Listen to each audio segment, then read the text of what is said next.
Welcome to the CTS Sunday interview. And ladies and gentlemen, I consider myself a late bloomer. You know, you look at today's status on YouTube, no one starts a YouTube page in 2020. Nobody does that. If you want to make it big in YouTube, you should have did it back in 2008, 2009. And now you would probably have 4 million subscribers making millions and millions of dollars. Like that little boy who opens up presents and gets paid for it. However, just like my guest, I was a late bloomer. I got onto YouTube, and this guy right here, he started comedy at 52 years old. And not only that, he's got one of the biggest podcasts in America right now. Do I know the name of it? No. Oh, yeah, I do. It's Behind the Bits.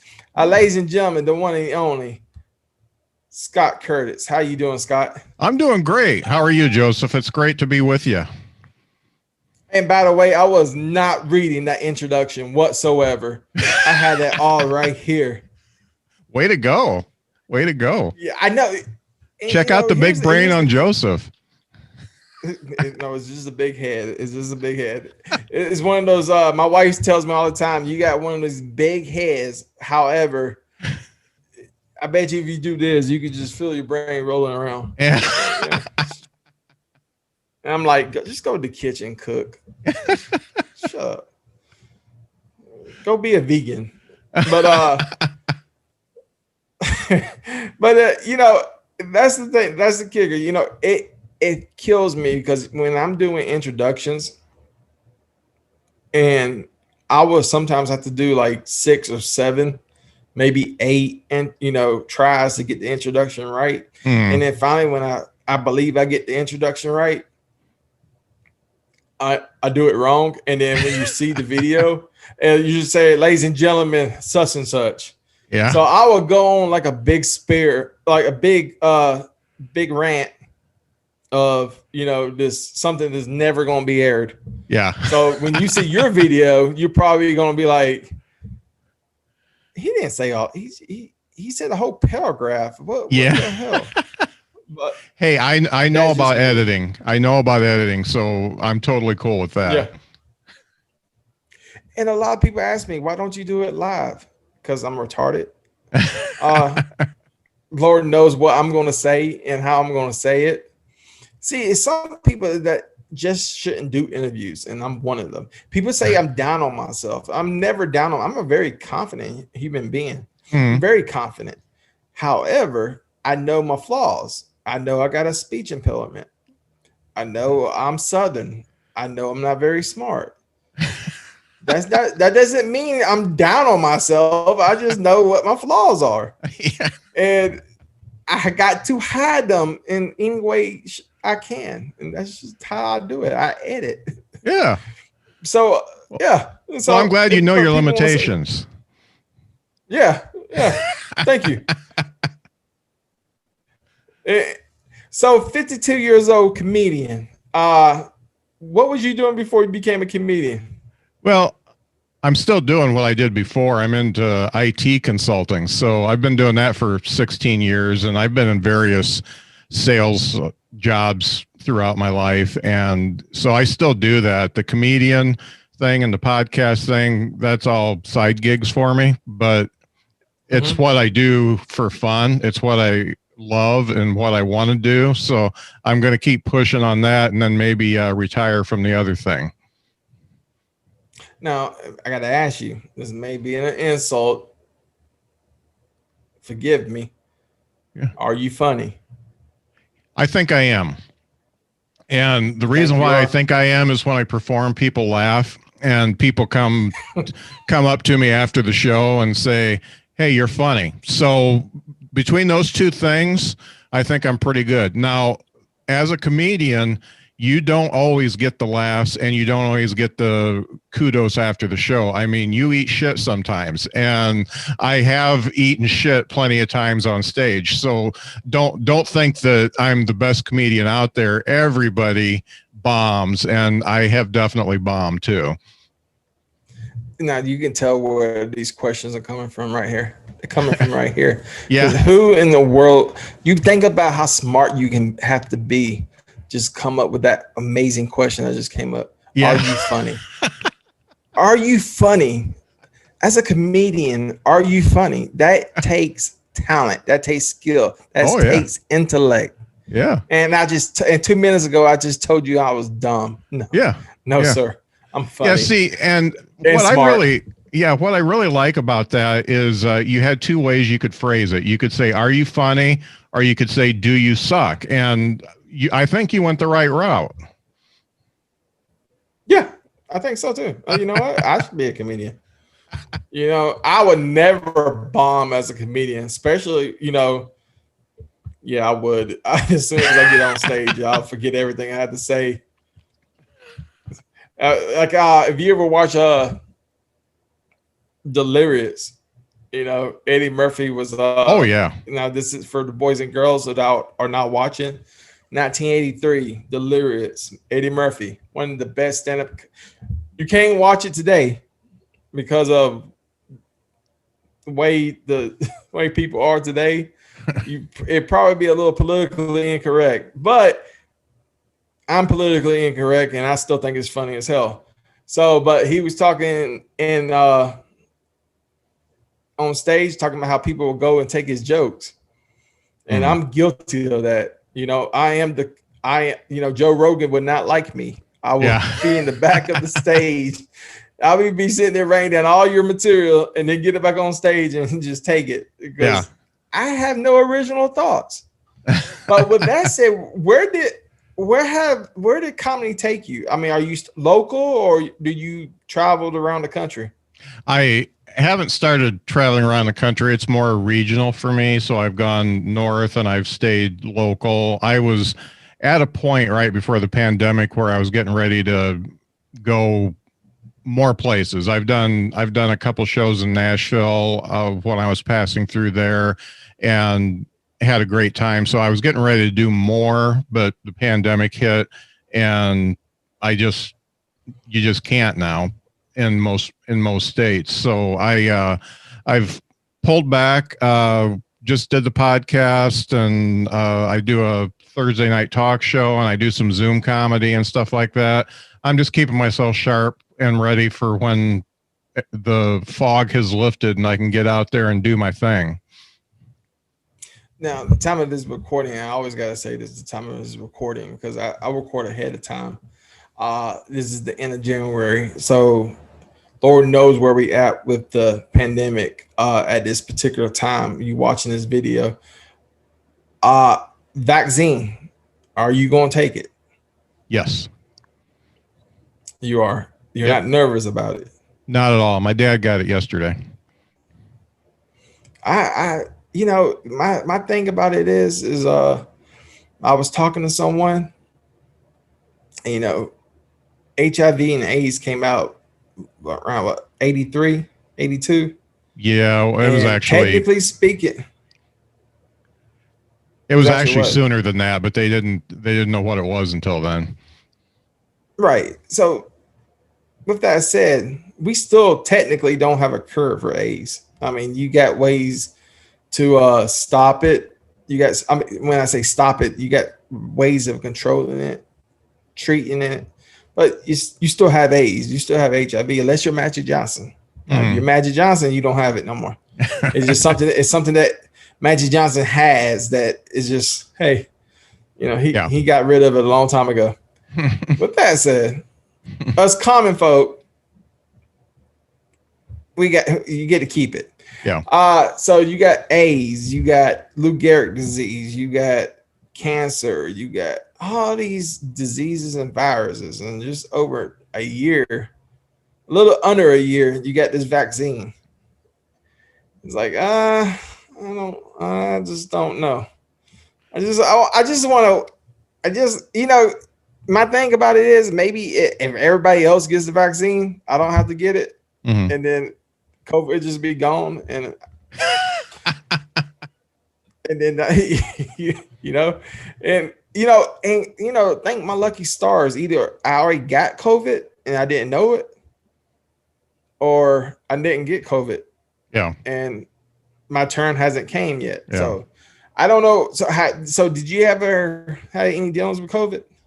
Yeah, I've got family members and people close to me that have been hospitalized and gotten really sick. So I haven't had anybody near me pass away from COVID, but I know people who have, and that's that's a big factor for me.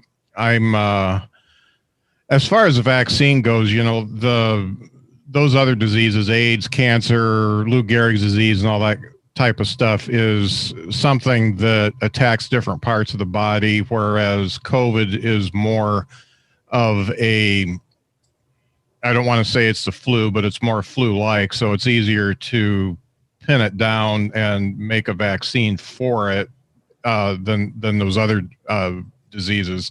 And I feel like that, based on my experience with the people I know, I don't want to get it. I may have already had it too. I may have had it March of 2020 because I got diagnosed with pneumonia, and it may have been that. But I don't want to get it. I'm old, and it's I could have a bad experience with it. And I've also got a grandson and another grandson on the way, and I want to make sure that I'm healthy so I can see them too. Yeah, and that's the thing. I got sick around the same time. My wife was actually pregnant, and she got sick, and then I got sick, and so we kind of had that feeling that maybe we got it during that time too. Yeah, and we just didn't know it, and it wasn't, it was a cold for us. I mean, Kim just couldn't get, my wife, she couldn't get out of bed, but she was also pregnant at the time too. Yeah. So that was one thing. And yeah, I don't, I don't say that I want to get it either. I don't, I got a lot to live for, and I've seen a lot of people die from COVID, and I've seen a lot of people die from this vaccine too. So it's one of those things like it's like flipping a coin. Who did you see die from the vaccine? Who did you see die from the vaccine? I got to ask because I haven't. It was 20. It was stuff you read on the internet. It's true. It's on the internet. Oh yeah, I mean, those people on YouTube, I believe all of them. Yeah, especially this group called the CTS. Everybody on those guys. I mean, they are just nothing but honesty. I mean, they just tell the truth every day. They're good Christian boys from the state of Alabama, and one from New York. Yeah. But yeah, I think anytime you got something like this, the media, the news, and just to clarify, the media and the news is the same thing. But I think they have to kind of put the scare in you either way. The COVID, it's scary. The vaccine, it's scary. Anything that happens, it has to be a little fear to it. And I, to this day, I don't know who to believe no more, because you really cannot get a lot of information. Yeah. Good information no more, in my opinion. A lot of people may see things differently. I just don't believe what I read and hear all the time. So I'm just a little suspect of everything. Yeah. What's your take on that? Well, I'm a skeptic as well, so you really have to dig to find the news that you want to see, and the news that gives you the truth, because I don't put a whole lot of faith into any of the major news outlets. They've all got their own spin, and they all do their own thing. So you got to look at both sides. You got to look in the middle. You got to find the articles that actually support what's actually going on with a virus or a vaccine, and make your own decision on it. And I don't fault anybody for having their own opinions and doing their own research, but I do mine, and I make a decision and I go with it. So that's just the way I do it. Just anytime you need any advice, Scott, just come to the CTS and we'll help Okay. you out. Yeah. We'll set you straight. Okay. Yeah. You don't have to worry. If you need help with the vaccine, you need help with COVID, just come Okay. subscribe. Matter of fact, everybody at home, you can go ahead and subscribe too to the CTS interview room. Did you just wake up one morning and I know you said it was a hobby and it kind of, but did you just wake up one morning and say, "Hey, I want to be a comedian"? How did that work out? I actually wanted to be a comedian since I was a kid. I saw a comic by the name of Tom Dreesen on the Mike Douglas show. Now, you are a very young man, and I know you weren't even born when the Mike Douglas show was going because this was in the 70s. And I saw Tom Dreesen. I fell in love with comedy. I loved him. I loved Steve Martin, Dave Letterman, all those guys. Always wanted to do it, but, I became a regular guy. I got married in my 20s and still am, had kids, and did what I call the ham and egger stuff. I just went to work and came home and did my thing. And then here I am at this job that I do the consulting for. And they came to me and said, "Hey, Scott, we want you to do stand-up comedy for the company party." Because I'm kind of a cut up at work, I a little bit sarcastic and I make the meetings lively. And I said, "Well, no, I'm not a comic," and let it go. And then they kept bugging me. And about the third time they asked me, I came home and told my wife, I said, my place of work is really bugging me to do this comedy bit. And I don't know what to do. And she says, "Well, you want to do it," because she knows I love comedy too. So I did it. It went pretty well. And I decided, okay, I'm going to start doing open mics. So I started doing the open mics, getting friendly with the local comics and writing more, doing more. I started putting on my own shows and here I am. So I fell in love with it. Making people laugh is cool. And actually taking control of the stage and getting better at performing and having relationships with people you wouldn't have met before. It's really opened me up to a lot of new ideas and I just love it. Yeah. I always wanted to know, like, how do people, like, how you say, when you're on stage, how do you prepare? So my question is, and hopefully I can get it right. Do you do it in blocks? So let's say you have a 5-minute set. Yeah. Do you do it like in blocks, like this block right here, this block, I'm going to hit this block and then get off stage? Does that make sense? Yeah. And if you ask 10 comedians, they'll tell you 10 different ways because everybody does it different. Some people come up and they just go right off the cuff. They've got a list of jokes that they've written and they decide right when they walk up what they're going to do.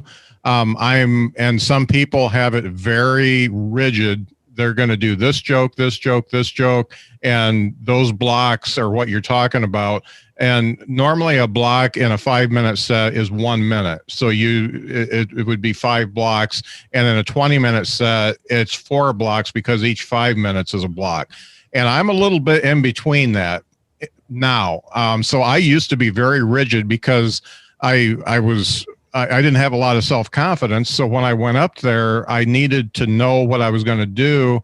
And so I made it so when I practiced, I would make the punchline of one joke. I just had to remember that the next joke after that ties in because of this and just keep doing that. So I did it that way. And now I'm a little bit more, depending on the audience or depending on how I see my first joke go, I can change it up a little bit. But everything that I do up there, I have written, whereas some comics actually write on stage and they come up with a premise and they just mess around with it enough times that they can turn it into a good joke.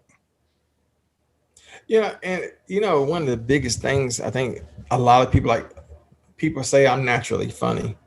Everybody that has ever met me says I should be a comedian. And you would think that you should go into entertainment. So you start a YouTube page, but as soon as that camera hits, that it like every guest that's ever met me, there's not going to be one person that's going to ever say, hey, that Joey guy's funny, because it's like something different happens. Yeah. But then when you go outside everyday life, and you're just being sarcastic, and you being an asshole, yeah, there's no pressure at that point. Yeah, there's no pressure. You're just you're interacting. And really what comedy is taking that and putting it on the stage and making complete strangers laugh. So it's not easy by any means. It's probably one of the hardest forms of entertainment that you can do. But I recommend anybody that's ever thought about it all, just do an open mic, because first off, if nobody laughs, the world's not going to end. And second off, if people laugh, maybe you found something you can do. Mm-hmm. Like I was watching the documentary series, The Comedy Store, on Showtime. Oh yeah, that was a good show. And yeah, I haven't watched episode 5. I have, for some reason, I passed episode 4. And then I still need to watch episode 5. But in the first episode, you remember Jimmy Walker it was the Jimmy Walker Freddie Prince episode. Yep. It was the very beginning. And they were talking about, how Jimmy Walker, and if people don't know who Jimmy Walker is, he was JJ on Good Times. He had a whole set of writers, and yeah. He said it right then and there. He said, hey, listen, the reason why I had writers was because I wasn't really that funny. Yep. And I needed some funny people to write for me. And that gets me to my point about what I was trying to say. When we go out, if my wife and I go out, people will come up to my wife. I bet y'all just laugh and laugh and laugh. And my wife's just like, no. But it's exactly what you said. It's no pressure. It's like when I go out, I'm just being me, and I'm the type of person, you'll say something, I have a smart ass comment, and people could take it the right way, people could take it the wrong way. But then when you get to what your profession is, and you go on stage and you got 50 to 100, maybe 200 people watching you, who had a couple of drinks, who's paid $50 to come to see you to be entertained, there's pressure. And am I going to mess up? Am I going to screw up? Am I going to do this? Can I remember this? And it's like, I just forgot everything I just had to say. Yeah. No, I don't recommend somebody going to just be doing stand up one time. I mean, I know this is your profession and you recommend it. I will disagree with you. Do not go up on that stage if you're not prepared and not ready and you do not know what you're doing. Because you will make an ass of yourself. Well, an open mic, I haven't done it. Yeah, an open mic though is like one step above just talking to your friends. I mean, just if you go there and you suck, almost everybody that goes up on an open mic sucks. So you're just going to be one of 10 or 20 people that sucked, and nobody's going to remember. So if you get up and you do that and you click a couple times, then you'll know if you've got something or not. And then even then, some of the people I've talked to, they did an open mic when they were 18 and they didn't come back for 10 years. And then now all of a sudden they are working comics. So, it's different for everybody, but if you've got an itch to do it, I suggest you give it a try. Well, just like you, I just had a newborn baby. I don't think I'm going to be fulfilling my dreams anytime soon. This YouTube thing is like the only thing I got right now that I can say, hey, this is mine. Yeah. And if I want to be entertaining, which 22% of the time I am, then I can come on the YouTube page and be entertaining. But as for going on the road hitting the Comedy Store and hitting the Laugh Factory and going to Atlanta and LA and New York, no. Trying out for SNL, no, not going to happen. That leads me to the next question. Who was I know you was talking about that gentleman from the 70s, but other than that, did you have any more influences in comedy? Yeah, really, Dreesen, who was my first, has always been, and he was actually the first guest on my podcast, and he was on the Comedy Store documentary. You'll see him, I think, in episode 2 and the last one, and maybe What's even his more. name? Tom Dreesen. And he's 81 years old now, and he worked with Frank Sinatra for 15 years. So that's the caliber of guy he is. But between him and Letterman, I would say that they were my favorites. You know, I love the non sequitur style of Steve Martin and Emo Phillips. I love that type of stuff. Stephen Wright. There's and then other people like Lewis Black that do more political stuff. There's not very many out there I don't like that are big, and I take a little bit from all of them.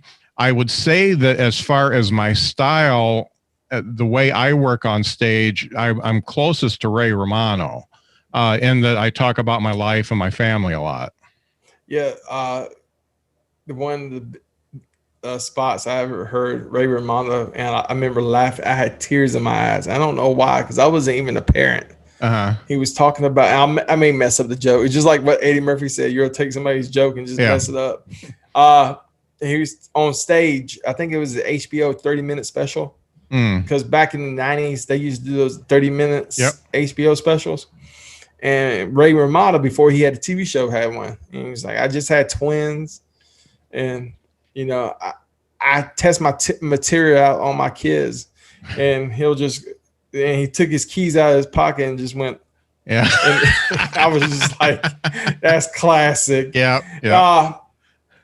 You know, and it's funny because growing up, you know, Eddie Murphy was my guy.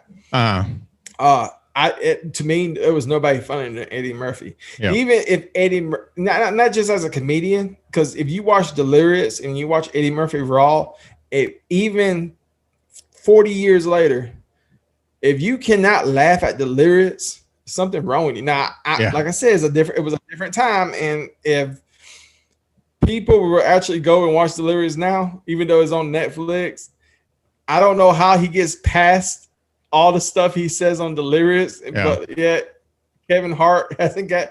I don't care. I got my copy. I'm not ever going to give it up. Eddie Murphy Raw. It's funny to me because like you could not. I was talking to one comedian, and he's, oh yeah, you can say it. No, you can't. You cannot say or listen to Delirious in front of a lot of people no more. It's like that time is gone. It's past. So how does that affect you on stage? You know, I'm not very politically charged, and I'm pretty clean. So that doesn't affect me so much. And my stuff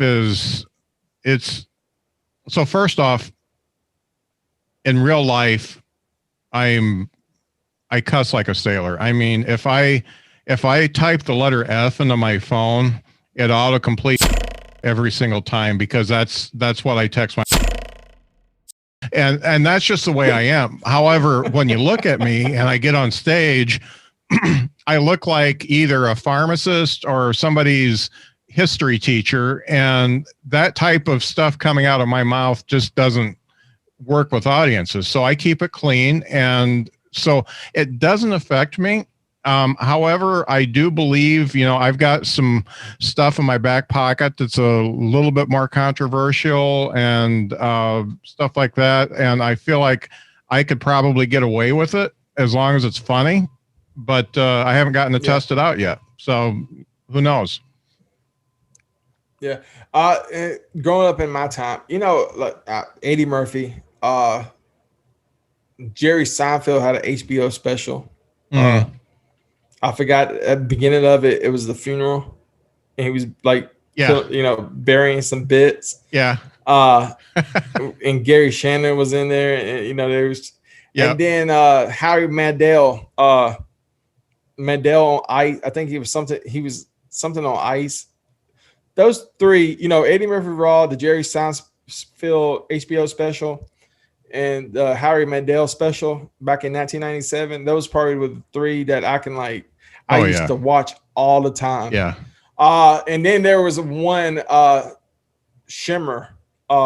He had a heart problem. He actually died in a car accident. I forgot his name. Shimmer. This is the part I'm gonna. Was it Robert Shimmer? Oh, it's Robert Schimmel. Yeah, Robert Shimmer. He was one of those sarcastic comedians. Oh yeah, he and the way that he was rapid fire. He's like Bill Burr kind of. I mean, yeah. I always respected the fact that he could just like a machine gun fire off 10 jokes in a minute. Yeah. He was like, he had it. He'll talk about one thing and then pause. Yeah. So for example, I can't remember how he did it.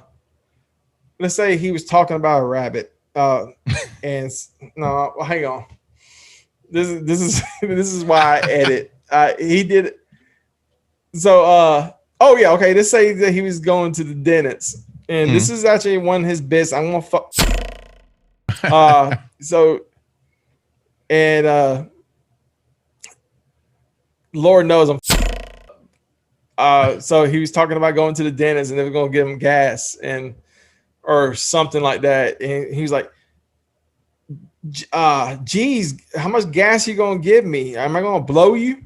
And then he'll pause. Yeah. Right then and there, like about 2 or 3 seconds. So I'm blowing him. Yeah. And then the whole crowd just erupts.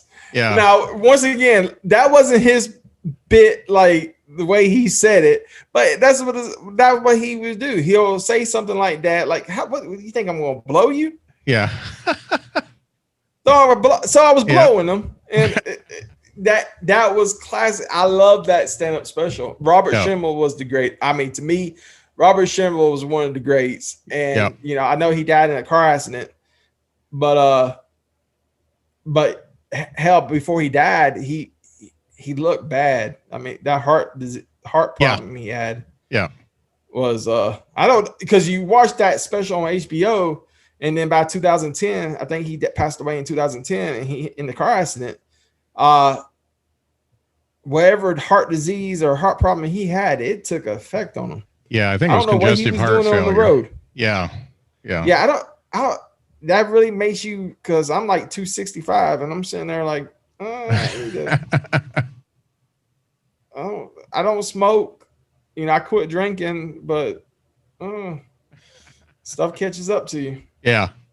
But those are the type of people. But growing up in the 90s, you had the Def Comedy Jam. Mm-hmm. And I remember watching D.L. Hughley's HBO special, and I remember thinking to myself, the way he was describing, difference between black people and white people. Uh-huh. And I'm sitting there, we're poor and we had no money. And everything that he was describing black people do is like how I lived my life at that time. Yeah. And I'm sitting there thinking to myself, I must be black. Like, am I black? Mama, are we black? You sure? Okay. But that was the culture back then. Is like, hey, I don't watch a lot of comedians now because comedy is not the same as it used to be. I mean, it used to be you could talk about whatever the hell you want to talk about, and it was no consequences or repercussions. Now comedians are kind of handcuffed, and you can tell by the performances. But back in the day, you could not beat the comedy. I mean, I was watching an old SNL skit back from 1980, right before Lauren Michaels left. Mm-hmm. And even I was thinking that this was nasty. They were talking about like this neighbor was like a child molester. Yeah. And and they were coming in the house, and they were going to get, like, the little girls were going to get raped and stuff. And I was sitting there like, what the it was actually, if you want to look up the episode, it was the very last episode of that season where everybody left. If you want to look up the episode, and you're to see the skit I'm talking about, because I went back in time on my little time machine. I wanted to see the very last episode of the Bill Murray, the original cast type of deal. Mm-hmm. I wanted to see the very last episode, and that was the episode where they had this skit, and I was kind of like, "Ooh, that didn't age well." Yeah, yeah. Nah. But and they're so politically correct now. I that's another thing. How I know you. I'm not going to dive right into the politics, but I mean, you let it be known that you are a liberal, and you watch stuff like Saturday Night Live and comedy. Do you think? I mean, do you find the stuff funny? Because I really don't. Can't. I find bits and pieces of it funny, and I go back to certain characters like Bill Hader, who was recent, was just hilarious. Jimmy Fallon, when he was on there, was hilarious. There's certain people throughout after the original cast that really stood out to me. And when you get into the 80s, Dana Carvey, Dennis Miller, they were all just hilarious. I'm talking about today's. Yeah, I've never seen a full cast, and talking about today's, I've never seen a full cast that is as funny as the originals. So if you watch a 90-minute episode of SNL right now, I might like anywhere from 5 to 15% of it. So I don't normally watch it. I just don't. It's just not my thing anymore. I was religious with it, and see, I disagree because I think what happens is people, like some people will say the funniest cast was the original cast. Mm-hmm. For me personally, I watched bits and pieces. I watched the full first season. Mm-hmm. I probably laughed about 3 times on all the episodes. Like, because some of the jokes I didn't get because one reason I wasn't living in 1975. Right. Yeah. But it's no denying Chevy Chase was the funniest man alive. There's no denying Bill Moore. I mean, he came on the show. He was funny, especially in movies. I mean, there's no denying that, these are legends, icons, Dan Aykroyd. To me, people will probably want to, put my head on this head on a stick or something, but James Belushi was to me more funnier than John Belushi. Oh wow! I know a lot of people gonna be like, "What?" Yeah, I know a lot of people gonna be like, "What the?" That's a hot take. That. Well, I mean, because as a kid, I thought James Belushi. I thought he was funny on SNL, and I thought he was funny in his movies. Yeah, he's a funny guy, but John, I think totally was the best one of those brothers. And I'm in the minority, and I'm pretty sure I'm the only person on earth. But to me, James Belushi was funny as hell. Especially that skit he did on SNL where he was packing his pants and it came out with toilet paper, and then it was like this big peanuts. I was a big SNL fan, and even when they were doing political stuff, it's just the last 4 years during the Trump era, they just overdid it. It was like we got to bash president. Like every skit was like Trump, and I'm like, can we talk about something else? Yeah, we get it. You don't like Trump. Can we move on? And then when they get to the Newsweek, it was Trump. Yeah. And people, I will say this: they were always guilty of being left leaning, and they were always guilty of being, showing their political views, but they didn't make it the whole episode. Yeah, it's been a downfall. And I think first off, we always think the era that we started watching SNL is the best because there's a nostalgia thing there. And so you think about when you're 13, 14 years old and you first started watching it, that's the best because we really got into it. But the other thing is they didn't, I mean, as far as the political stuff, that it didn't get near as political until the 2000s and really the mid 2000s. And then they just made, 90% of the show about it. And even a libtard like me, I don't dig it because I don't want to see the news while I'm being entertained.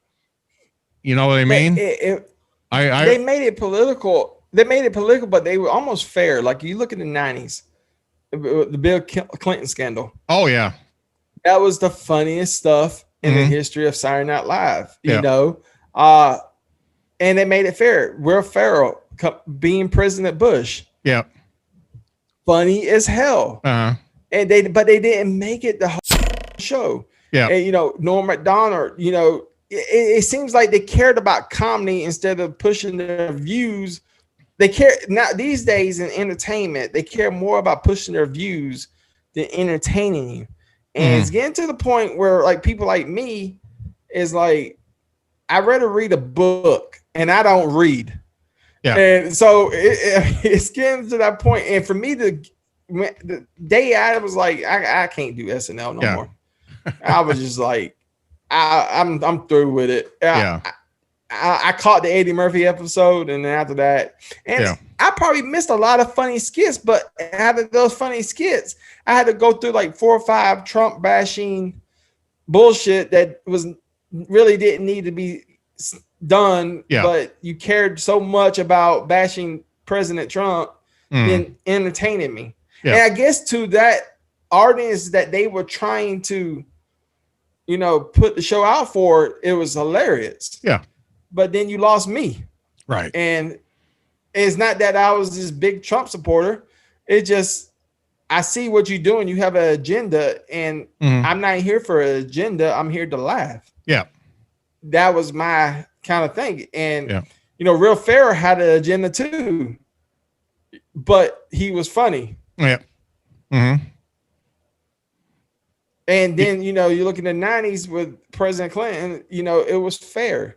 Do you right now, do you realize one of the funniest things in SNL you can't even find anywhere was the biggest gay duo they used to do on the Funhouse? Yeah.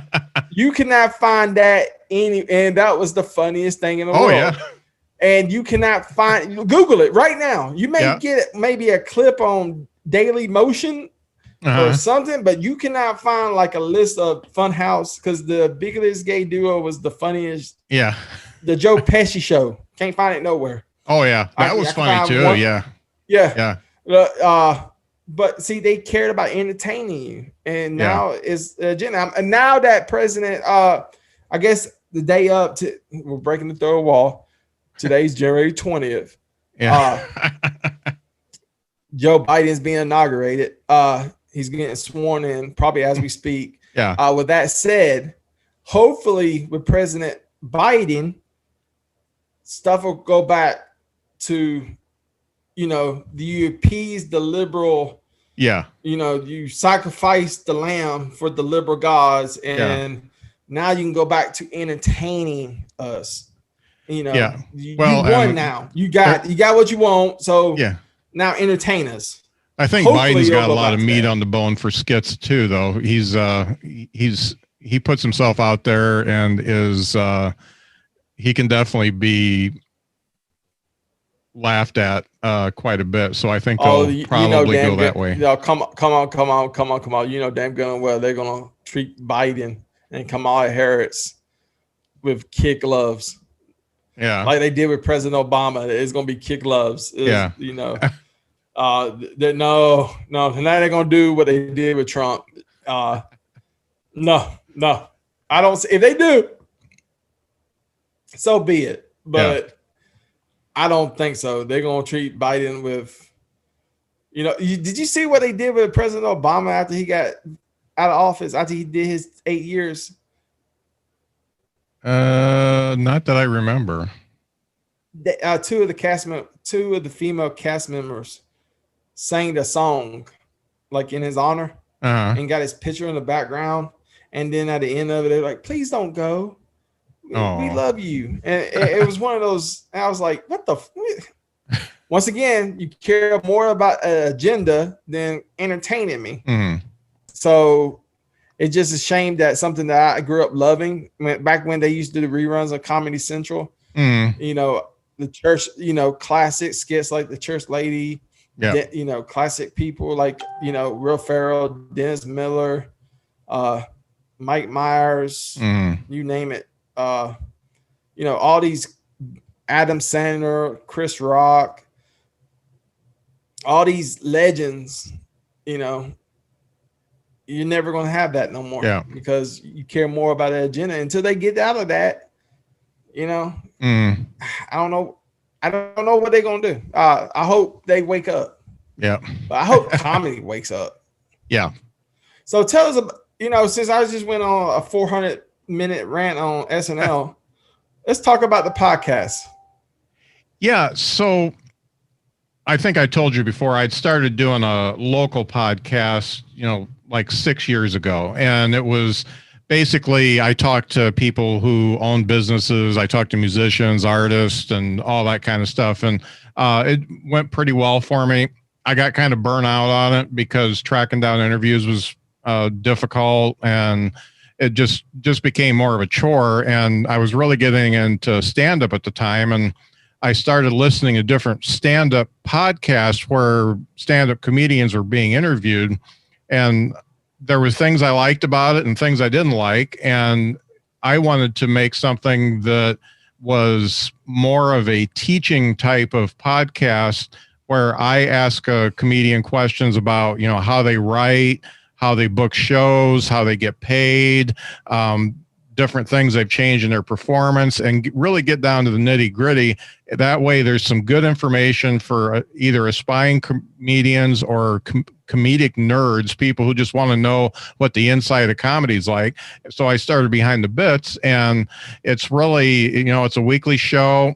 I talk to some comedians that are pretty famous. I talk to some that are just hardworking comedians, because the ones that are on the road doing the work are the ones that are closest to what it takes to be successful. I mean, being successful in comedy doesn't necessarily mean getting a Netflix special. Being successful is being able to pay the bills. And a lot of these people are doing it. So those are the ones I talk to. I think every episode has something new and something different because I don't do much talking. I ask a few questions and let them talk and steer them in the direction that they want to talk. And it's gotten really good reviews. I've had people I've interviewed say this is the best podcast I've ever done, and I've won awards. So I think it's a really good podcast for anybody that's interested in comedy to listen to. Are you trying to say that you don't go on a 500-minute rant on SNL and you let the guests talk about themselves? Yeah. Is that what you're trying to say? Yeah, I don't. And that's what I wanted to do with it. I do have a talk show on Thursday nights, though, that's totally different than the podcast, but part of the podcast where I bring 4 or 5 people on, and that's more fun. And I talk about myself a little bit more on that. And Dean Martin shows up, and that's a lot of fun. So that's Thursdays at 8 p.m. Eastern. And whoa. Dean Martin shows up. Yeah. You got to watch it. You got to watch to see it. But the story is Dean was cryogenically frozen in 1995, and they thawed him out, and he's living with me because he's out of money. So Dean comes up, and we have a part of the show where you can ask Dean anything. And almost everybody asked about Sammy Davis Jr. and his eye, but it's a lot of fun. I have a lot of fun doing a bad Dean Martin impression, and it gets a lot of laughs. I got to check that out. That sounds just the description of it sounds funny. Maybe I should do comedy on this show, but once again, according to my wife, I'm not funny. So. Yeah. She is the honest one in the family. Yeah. Let's face the facts. Now, my kids think I'm hilarious, but I mean, they're 8 and 9, or they're 9 and 10. I don't even know how old they are. Yeah. I'm not even sure they're mine. But so let me ask you this: where exactly are you from? So I'm in northern Indiana, up by Notre Dame. Up by the people you guys just trounced on. Yeah, Roll Tide. So do you ever come down to Alabama? Yeah, I do. My son lives in Huntsville, and he works for NASA. So I visit my son, and I'm in Huntsville a few times a year. Your son works for. Oh, hang on. Whoa, whoa, whoa, whoa. Your son works for NASA. Yeah, he's just a rocket scientist. It's no big deal. Oh. Yeah. Oh, he's just a rocket scientist. Yeah. Oh, my bad. I thought he was doing something important, like being a janitor or something. Yeah. But, I'm gonna tell you something. As a private investigator, if you do, like, I occasionally do a case in Huntsville or near Huntsville, and I usually try to stay in Decatur, but because Huntsville is just I don't like Huntsville. Anyway. My point is, if you do stay near Huntsville and you get a hotel room and if you want to go to the bar, you're going to be surrounded by engineers and scientists at the bar. Yeah.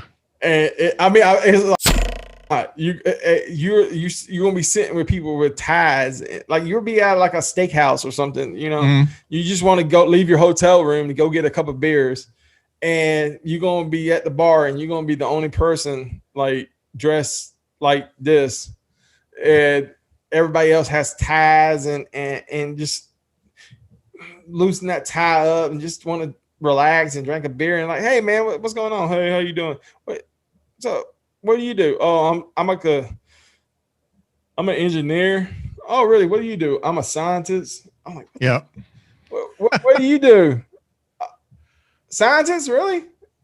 Engineer, bartender. What do you? Oh, I'm a full-time engineer, and I just do this part-time. Yeah. Like, what the? That's Huntsville.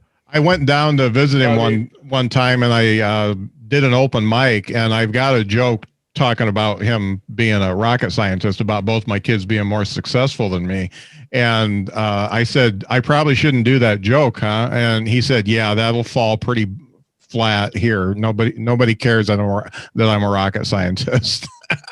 What's the joke? Oh, well, it's a longer joke, but the gist of it is I say, both my kids are vastly more successful than me. And my daughter is the vice president of a multinational company. My son is a rocket scientist for NASA. And meanwhile, I get to negotiate the cable bill every year. And so that's kind of the gist of it. But I've actually stretched it out to like 3 or 4 minutes. There's a lot of different pieces and parts to it. And I talk about the fact that I never had to punish my kids because they were just so nice, and I don't know why, because I wasn't. So there's a lot of stuff in there, but yeah, the gist of it is they're more successful than me. And one of the things I say is people say, well, you must have done a good job raising them, and I'm like, yep, I was there. And I ate all the little Debbie cakes so they wouldn't get diabetes. So yeah, that's kind of part of the joke. I mean, that's part of being a father. I can only dream that my kids are more successful than me. The last thing I want my kids to do is following some 65-year-old man with one leg, following him around his town because the insurance company or the lawyer is paying me to make sure he ain't working. Yeah. I mean, going around telling people you're a private investigator, you do get the yeah, whoa, because they have this thing in their head that Magnum PI or something like that. And I'm not gonna lie to you, the marriage cases are a lot of fun. Yeah, I get a kick out of them because 9 out of 10 times you're gonna find something that they already knew. Like the person's already guilty and they just want evidence. Yeah. So you're going to see some stuff. Yeah. And I've seen some stuff. But majority of your cases are insurance cases. And the last thing I want my kids to do is sit in a freaking car all day and sit at somebody's house watching some old man doing nothing because he's injured because the insurance company don't want to pay. Yeah. It's not. I just prefer them to be that rocket science. I want them to be the vice president of a company. Yeah. To me. Yeah, I'm very happy that they are. Father. Yeah, I'm very happy that they are. I never would have expected it though.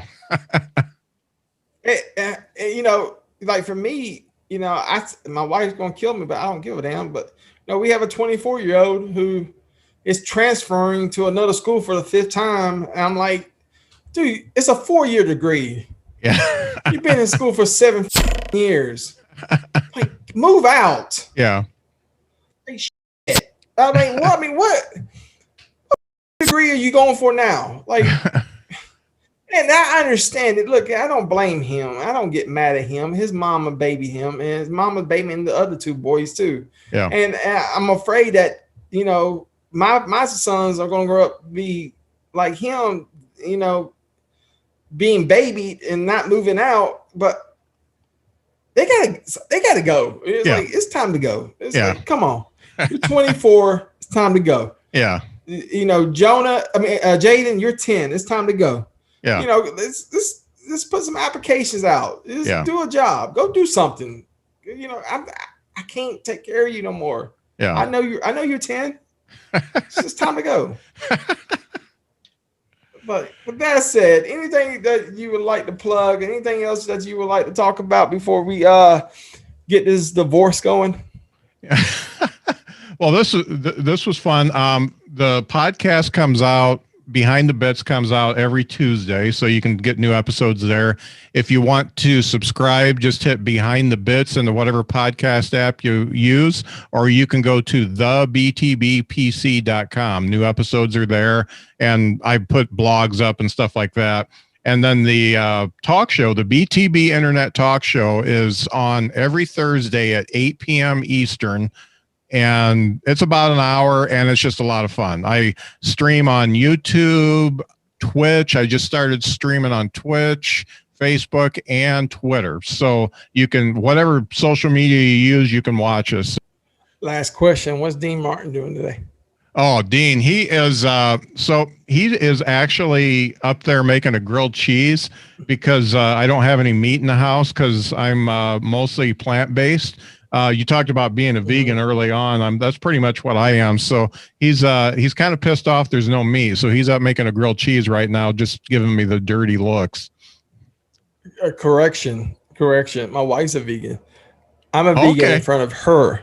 Okay, cool. In front of her, I'm a vegan. Yeah. Like, now away from her, I'm eating the chicken McNuggets. Yeah. When she's around, we're having chia seeds tonight. Yay! I can't wait, baby. I couldn't wait to taste the chia seeds with my broccoli and you cut grass tonight? You gonna put little grass in the I'm looking forward to it. Hey, will you please fix me a cold glass of water? Yeah, no. Of course, I'm a little healthier now. My blood pressure is below 200. Yeah. Thank you, vegans. Yeah. No, all serious tip. When you're a vegan, if you have the right seasoning and you do it right, and my wife, she knows how to make the stuff like the way I want to eat it. Oh yeah. Like the tofu, I hate tofu, but when we want to have tacos, and she with the right seasoning, you can't even taste. You can't even tell that's not real meat. Right. But it's when she wants to go make meatballs and chicken, and I'm like, this is nasty. Don't put this shit back in my. Just give me the lettuce. Just here, take all this. Just give me the lettuce. I eat the lettuce. Yeah, I do a lot of cooking, and I've followed some recipes that didn't turn out very well. I don't do very many recipes now that try to fake meat. Fake the chicken, fake the meatball, because those never really turn out well for me. But I can do a lot with tofu. I can do a lot with just vegetables and quinoa. Yeah, I mean, I like quinoa. It's not a bad lifestyle. It's just sometimes you got just put a lean, clean, non-fat meat inside this. Do something. Just it doesn't. Well, Here's the bad part. Look, so I'm drinking, the other day I had to quit drinking. And I catch myself drinking, sometimes I just need a beer. I've been sober for 2 years now. It's due to panic attacks and stuff like that. I'm talking about my panic attacks send my blood pressure up to 200 and something. Wow. Yeah. So it's like I've really got to pay attention to my blood pressure. Yeah. So, and because of the Zazie medication, I don't want to risk it. So I couldn't drink it. So I hadn't had a beer in 2 years. I'm so sorry. Coming. Yeah, I know it's a sucky style. However, sometimes I just have to have a beer. I need to taste a beer. I need it. I crave it. So I go get me like the non-alcoholic beer. Yeah. And I swear to God, I'll drink 12 of those damn things. And just because I miss beer so much. And people are like, how can you drink that? Because it's so delicious. Yeah. You don't realize. And once I get off this Zazie medication or whatever the hell they get me on, my ass is going to drink till I get drunk and die. Yeah. But anyway. So here's the thing about being a vegan, though. Here's the thing about going plant-based. I've been plant-based for like almost 3 years, and my cholesterol is steadily going up. And I get so pissed off because I'm talking to my health person, my health coach that we have through work. And I'm like, why is it going up? And she's like, it's probably just your age and it's a part of your genes. You probably inherited it. I'm like, yeah, but I'm not eating anything. So what's going on here? So, and nobody can answer it. So that's one thing. It doesn't necessarily fix everything. They got me some cholesterol medication. I refuse to take it because everybody I know that has taken this cholesterol medication said they'd rather die from a heart attack. Yeah. So I have not even taken one. So, and tomorrow I have to go back to the doctor and get tested, see how low my cholesterol has. And I got to tell the doctor, like, no, I didn't take it. No, and I refuse to. Yeah. But can you please give me more Xanax? So I'm very interested to see how this conversation with my doctor is going to turn out. But now I'm already on so many medications that make you feel bad. Yeah. But this, I do have to start watching what I eat and, quitting drinking Cokes, beer and Cokes. They've been out of my life for 2 years now. And I've been nothing but drinking. The last 2 years, soy milk and water the only thing that's touched my lips. Yeah. And now I'm so accustomed to it. I don't miss a Coke. Yep. Sometimes you do. I ain't gonna lie to you. Sometimes you do. And, sometimes you'll miss a beer. Just like the other day, we was doing an episode of the National Championship preview.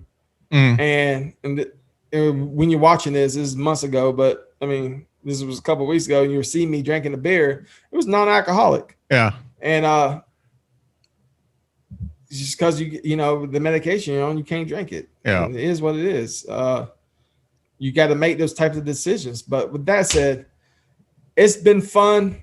I can't wait to talk. I cannot wait to listen to Dean Martin. I'm going to check out some of your old episodes and see what Dean's been up to. Yeah. And with that said, everybody else, we'll catch you later. You stay on the line. Everybody else, see you next Sunday. Thanks, everybody.